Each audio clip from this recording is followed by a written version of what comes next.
પાટીદાર સૌરભ ન્યૂઝમાં આપનું સ્વાગત છે। પાટીદાર વિદ્યાર્થી ભવન નખત્રાણા ખાતે આજે યોજાયેલ યુવા સંઘની કચ્છ રિજિયનની સામાન્ય સભા અને સરસ્વતી સન્માન સમારોહમાં શ્રી લક્ષ્મીનારાયણ મંદિર કેન્દ્રસ્થાન સંસ્કારધામના વડા ગંગારામભાઈ રામાણી સમાજ સંગઠન ધર્મ અને શિક્ષણ પર શું બોલ્યા હતા તે સાંભળો। સંસ્થાનો ને એની સાથે દરેક યુવાન મિત્રો ખંભે ખંભા મિલાવીને કામ કરી રહ્યા છે અને મહિલા સંઘ પણ એવી રીતે કામ કરી રહ્યું છે। આપણું સંસ્કાર ધામ, જે સંસ્કાર ધામ એનું નામ સંસ્કારી સંસ્કારોનું સિંચન કરે અને ધર્મને આગળ લઈ અને પ્રચાર પ્રસાર કરે, એમાં પણ આપણા યુવા સંઘ અને મહિલા સંઘનો ખૂબ સાથ સહકાર મળી રહ્યો છે। અત્યારે આપણું સંસ્કાર ધામ ને બહુ સમય નથી થયો, 15 વર્ષની અંદર ખૂબ પ્રગતિ કરી અને ક્યાંના ક્યાં સંસ્કાર ધામનું સંગઠન અને આપણી ધાર્મિક એક સુવાસ, દરેક મંદિરો બન્યા, એ મંદિરો ગાઢ થયા, મંદિરો પ્રત્યેની શ્રદ્ધા ઉત્પન્ન થઈ, ભાવ વધ્યો અને બાળ સંસ્કાર કેન્દ્રો પણ આખા ભારતભરમાં ચાલતા થઈ ગયા। એમાં પણ આપણા યુવા સંઘના ભાઈઓ અને મહિલા સંઘની બહેનો પણ જોડાઈને આજે કામ કરી રહ્યા છે। ક્યાંક ને ક્યાંક આપણા આ સંગઠનને તોડવા માટેના પ્રયત્નો થઈ રહ્યા છે। તો મારી ખાસ આપને સર્વને વિનંતી છે કે આવી અફવાઓથી ગેરમાર્ગે ન દોરાતા આપણે આપણું સંગઠન મજબૂત કરો, આપણે દરેક ક્ષેત્રે આગળ વધો। આપણે એજ્યુકેશન ક્ષેત્રે તો ઘણા બધા આગળ વધ્યા છીએ, દીકરીઓ ભણ્યો ને દીકરાએ ભણ્યા, ત્યારે તો તમે આ રસ્તે પહોંચ્યા છો અને ખૂબ સારી કામગીરી થઈ રહી છે। આર્થિક ક્ષેત્રે પણ આપણે સુંદર કામગીરી થઈ રહી છે।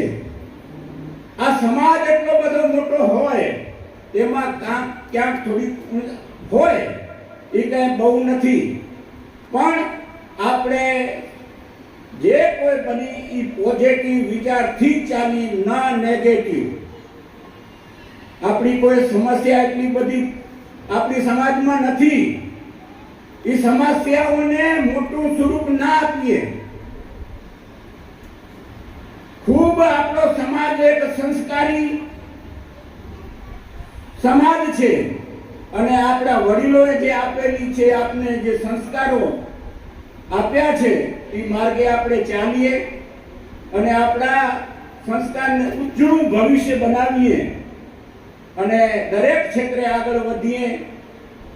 રાજકીય ક્ષેત્ર હોય, આજે રાજકીય ક્ષેત્રમાં પણ આપણે ખાલી એક જ વાત, એમ પટેલ વાત કરશું તો પણ નહીં ચાલે।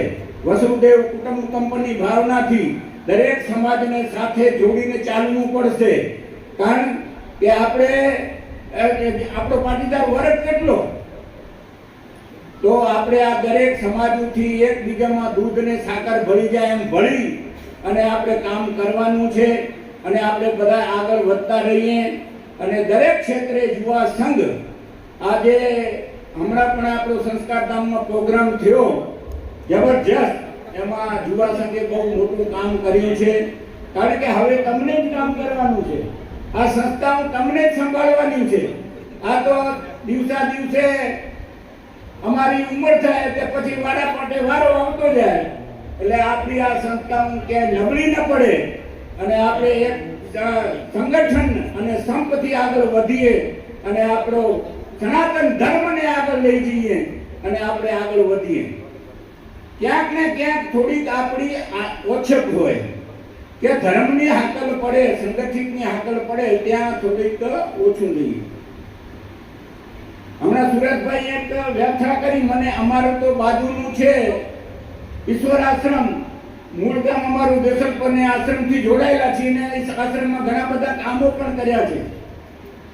તો આપણા ઈષ્ટદેવની જેને ઓળખાણ આપવી હોય અને જેને ઉપમા સંત કહીએ કે જેને આજે ઓઢવરામ જેવા મહારાજ, જેને આપણે ઉપાસના આપી, ઈષ્ટદેવ ભગવાન લક્ષ્મીને મા ઉમિયાને ઓળખતા કર્યા, તો એ આશ્રમને પણ આપણે ન ભૂલવો જોઈએ।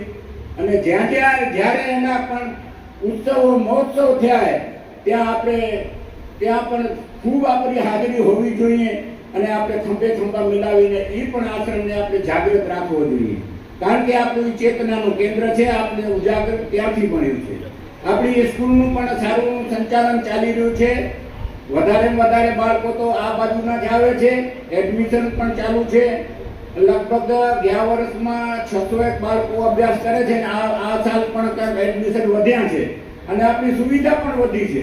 પહેલા આપણી પાસે જગ્યા નહોતી એટલે એડમિશનમાં ના કહેવી પડતી. હવે આપણે ત્યાં રૂમો પણ વધારે, એક માળો ઉપર ચડાવી દીધો એટલે રૂમો વધ્યા, સગવડ ઊભી થઈ ગઈ છે.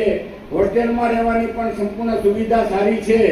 તો આપણા બાળકોને સંસ્કાર સાથેનું શિક્ષણ મળે એના માટે વધારે વધારે એડમિશન અપાવજો, જેથી કરીને આપણા બાળકો ત્યાં ભણશે તો આપણા ધર્મનું એને જ્ઞાન મળશે અને ધર્મ સાથેનું શિક્ષણ મળશે.